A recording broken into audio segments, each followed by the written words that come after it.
हमें आपके घर की तलाशी लेनी है। शामिर मेरा यकीन का। ये जिसने भी किया होगा ना, छोड़ूंगा नहीं मैं उसे।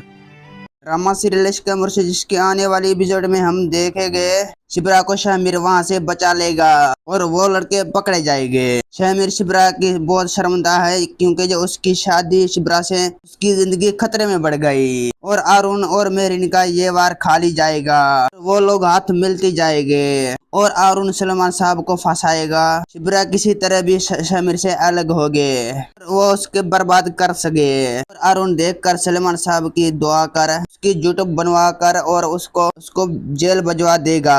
शिप्रा शामिर से कहती है यहाँ तक मेरी जात है और मैं तुम्हारे लिए सब कुछ बर्दाश्त करेंगे। इसमें मेरी जान ही चली जाती लेकिन मैं अपनी वालदे को तकलीफ में देखने नहीं सकती।